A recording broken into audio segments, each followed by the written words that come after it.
नमस्कार। आज की यात्रा में हम मारफा विलेज से पोखरा तक रास्ते में पड़ने वाले काली गंडकी नदी के किनारों के सीनिक व्यूज, घासा का खतरनाक पुल, रूपसे वाटरफॉल और कुश्मा बंजी जंप लेकर चलेंगे। हमने अपनी यात्रा मारफा विलेज से शुरू कर दी है। हमें यहाँ से पोखरा तक पहुँचने के लिए 151 किलोमीटर की दूरी तय करनी है। इस क्षेत्र में केवल सेब के वृक्ष ही दिखाई दे रहे हैं, जो यहाँ के लोगों के जीविकोपार्जन का मुख्य साधन है। इन रास्तों पर पग-पग पर प्राकृतिक छटा बदलती रहती है, कभी धूप तो कभी छाया। साथ ही यहाँ का प्राकृतिक दृश्य बहुत ही सुंदर है। इस समय सुबह के 10 बजने वाले हैं, लेकिन अभी भी सूरज की किरणें हम तक नहीं पहुंच पा रही हैं, क्योंकि यहाँ से पूर्व में नीलगिरी पर्वत, जिसकी ऊंचाई 7000 मीटर से भी अधिक है, पश्चिम में धौलागिरी तथा दक्षिण की तरफ अन्नपूर्णा रेंज है। इनके चोटियों की ऊंचाई 8000 मीटर से भी अधिक है। धौलागिरी की पहाड़ियों पर सूरज की किरणें पड़ रही हैं। इस समय हम चोकोपानी क्षेत्र से गुजर रहे हैं। चोकोपानी से नौरीकोट तक काली गंडकी नदी चौड़ाई में बहती है, जिससे यहाँ नदियों के किनारे का 12 किलोमीटर तक का सीनिक व्यू बहुत ही मनमोहक है। यहाँ से धौलागिरी रेंज की ऊंची ऊंची चोटियाँ दिखाई दे रही हैं। यह क्षेत्र धौलागिरी, अन्नपूर्णा और नीलगिरी की पहाड़ियों से घिरा हुआ है। पहाड़ी की हर घाटी में टर्न लेते ही यहाँ का मौसम बदला हुआ मिलता है। इस समय हम बोक्सी खोला क्षेत्र में हैं।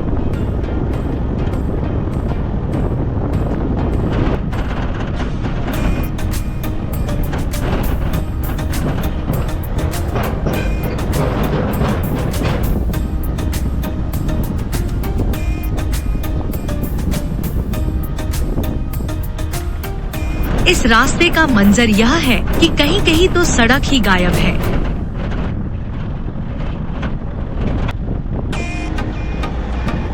अब यहाँ से हमें रास्ता अच्छा मिला है। अभी भी हम मुस्तांग जिले में ही यात्रा कर रहे हैं।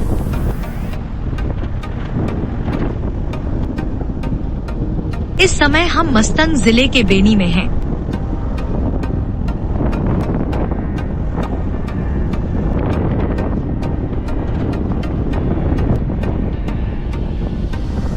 यहाँ सड़क पर जंगली याक का झुंड दिखाई दे रहा है। यह दृश्य हमारे लिए बहुत ही अद्भुत है, क्योंकि हमने कभी याक इस तरह से झुंड में घूमते हुए नहीं देखे हैं।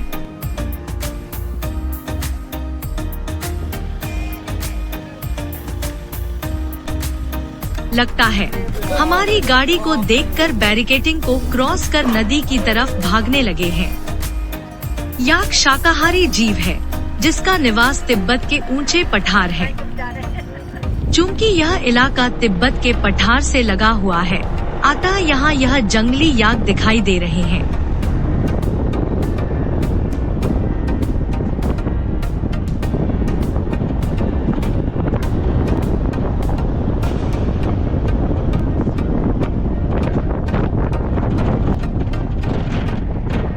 यहाँ का सीनिक व्यू देखकर हम अपने को रोक नहीं पाए और काली गंडकी नदी के घाट पर उतर ही गए। यहाँ नदी के बीच से धवलागिरी और नीलगिरी पर्वत का व्यू बहुत ही सुंदर है।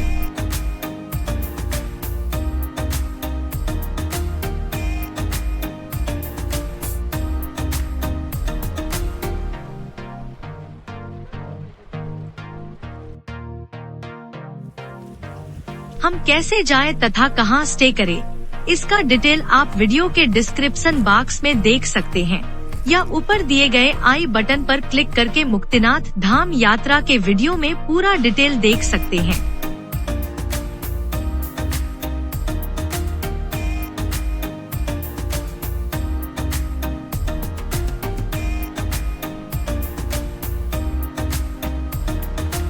नदी के पार से हमें एक काला जानवर दूर से हमारी तरफ तेजी से बढ़ता हुआ दिखाई दिया।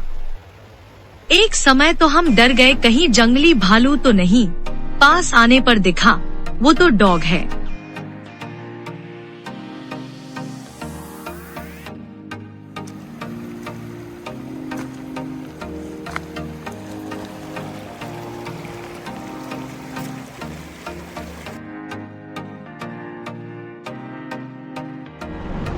नदी के घाट पर करीब आधे घंटे तक समय व्यतीत किए। अब हम हैंगिंग ब्रिज ऑफ घासा के लिए चल दिए हैं। यहाँ पर सड़क बहुत खराब है। हमें इस जर्जर अस्थायी पुल से सड़क के उस पार जाना है।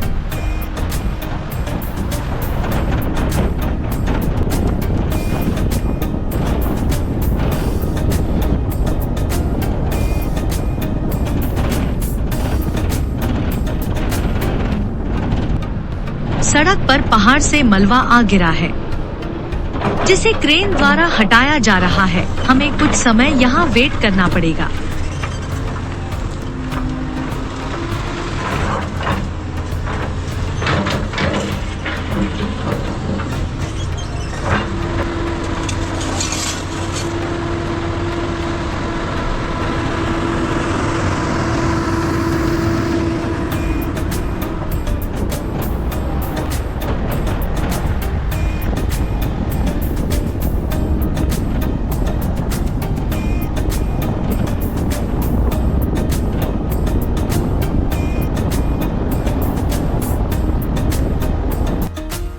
इस समय हम आ चुके हैं हैंगिंग ब्रिज ऑफ घासा पर।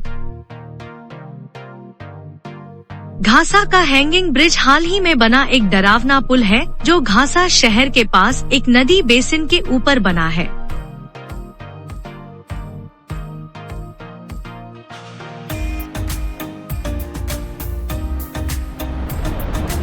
यह बेहद सकरा पुल नदी से काफी ऊंचाई पर स्थित है।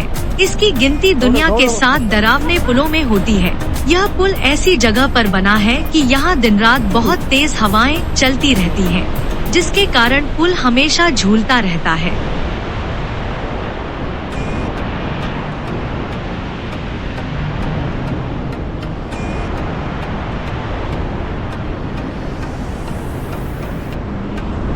खराब है, इसकी हालत खराब है। घासा का हैंगिंग ब्रिज पोखरा से 118 किलोमीटर की दूरी पर है।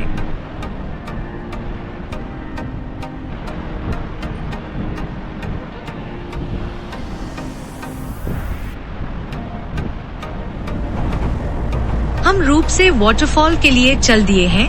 रूप से वाटरफॉल पोखरा से 111 किलोमीटर की दूरी पर है।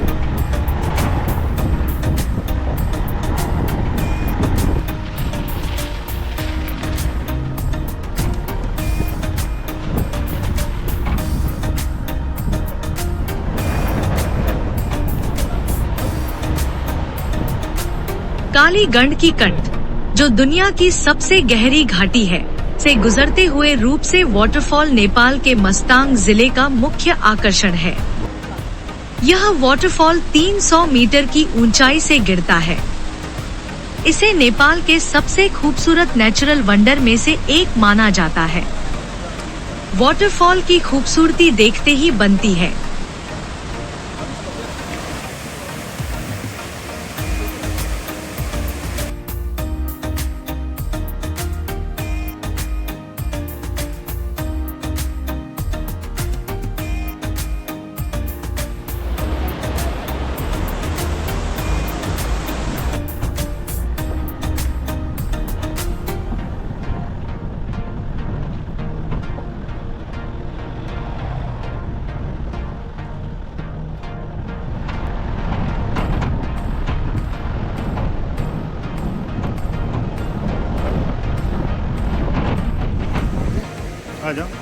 इस समय आ चुके हैं तातोपानी हॉट स्प्रिंग पर। यह स्थान पोखरा से 103 किलोमीटर की दूरी पर है। यहाँ मौसम कैसा भी हो, इस कुंड में हमेशा गर्म पानी आता है। कहते हैं कि इस कुंड में नहाने से शरीर की सभी बीमारियां दूर हो जाती हैं।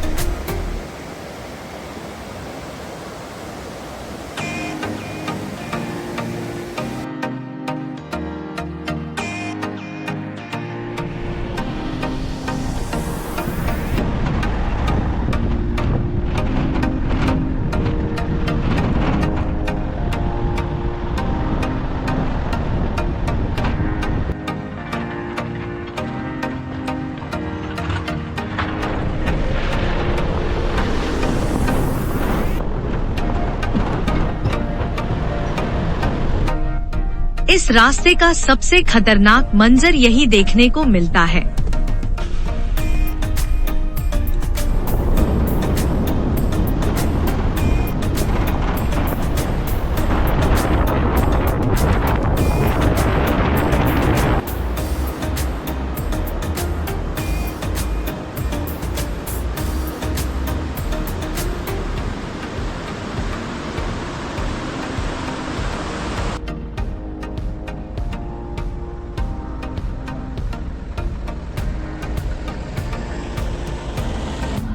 इस समय हम हैं कुस्मा बंजी जंप पर, जो पोखरा से 59 किलोमीटर की दूरी पर है।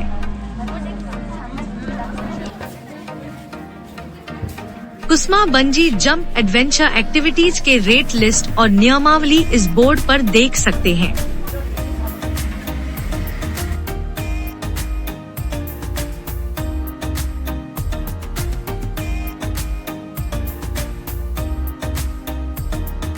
कुस्मा बंजी जंप 228 मीटर की ऊंचाई के साथ दुनिया की दूसरी सबसे ऊंची बंजी जंप है। यह काली गंडकी नदी पर है। बंजी जंपिंग एक एक्शन से भरपूर गतिविधि है। इसमें प्रतिभागी ऊंचे पुल से सिर के बल कूदते हैं।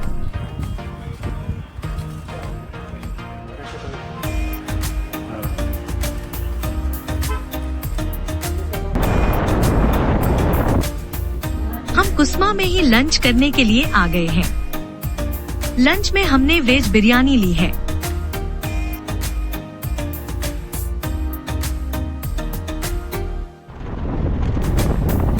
लंच करने के बाद अब हम पोखरा के लिए प्रस्थान कर चुके हैं।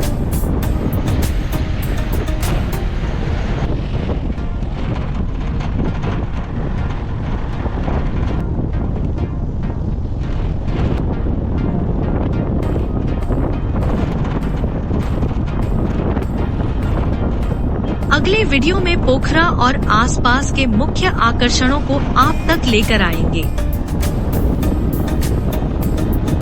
यदि आपको यह वीडियो पसंद आया है तो वीडियो को लाइक, शेयर तथा चैनल को सब्सक्राइब अवश्य करें।